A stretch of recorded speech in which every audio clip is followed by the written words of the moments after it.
welcome back. It's live from the Heartland, just like we do every Saturday morning. Thank you so much for joining us today. I'm your host today, Katie Hogan. And hey, we're having a heat wave, Chicago. Let's hear it.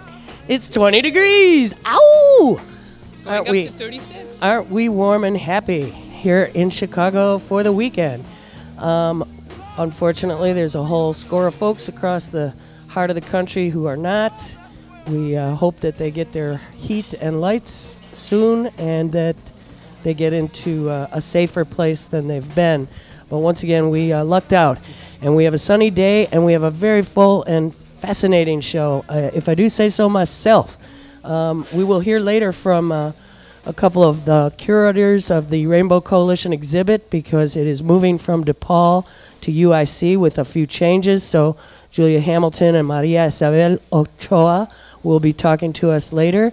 We also have from our neighbor to the north, Christopher Shaw, who is an author and, dare I say, activist on behalf of folks interested in plumbing the depths of the real meaning of Olympics coming to your hometown. And he will be joined by a local activist, Bob Quellos, who will talk about the Chicago bid and what's up with that. So you got to stay tuned. That's going to be fascinating. Right now, I'm sitting next to our wonderful state representative and a good girlfriend of mine, State Rep Julie Hamos. Welcome and good morning, Julie. Good morning, Katie. I'm so glad you came into town finally. You've been sort of a captive in Springfield, haven't you? That's true, yep. Way longer than you planned on it. Well, it's been quite the month. Seriously. Yeah. So, Katie, I was on the impeachment inquiry committee, which actually started its work a week after Rod Blagojevich was arrested back in December. Mm-hmm. And we've been at it all this time. And I have to say it was a thoughtful and challenging process, as it should have been. We were setting historic precedent. This was first time ever, of course, in Illinois. First time in 176 years in Illinois that we've impeached anybody. But really, we had to make sure we got it right if we were going to take this kind of really extreme action. At the end of it, we all agreed we did. He had to go.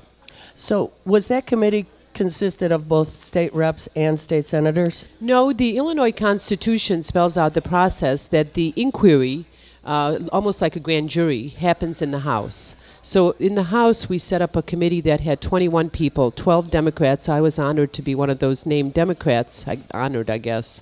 It was hard. Uh-huh. And 9 Republicans. But the House first has to vote to vote on articles of impeachment. Then, if we vote on that by simple majority, as we did, it goes over to the Senate, and then the Senate basically has a trial. So what they've had this week is just the trial. The House prosecutor comes over, presents the case. In a typical situation, the defendant, the accused, would be putting on his own case. But in this case, we know that Rod Blagojevich chose instead to go off to New York and go on national TV shows. So it was a weird thing. It was a one-sided. Brilliant move. Huh? Well, at the end of it, he came back and gave a closing argument, but he never really stepped forward and said, here's my case, and here's the reason I should not be impeached. And, we heard it was a one-sided case, but we had enough to go on. And now he's no longer governor, and what he has to look forward to is a criminal prosecution, because that's still, of course, pending.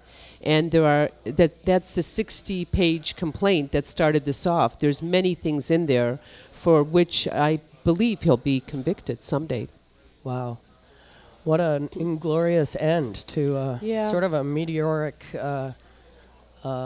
career in politics for this guy. And let me tell you something about just one little insider story. One of the impeachable offenses became the way he expanded his health care program.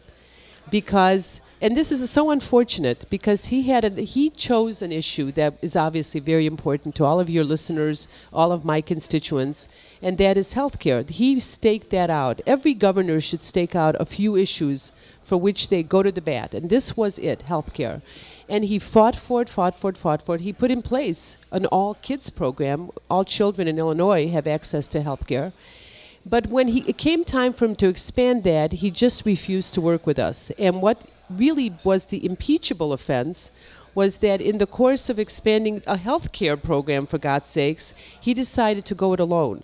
The legislature said no. He said, I'm doing it anyway.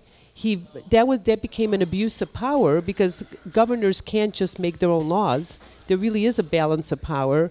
Legislators have to be brought along, and because he wasn't getting ready along with us, because he was arrogant, because he decided to move ahead, he got impeached.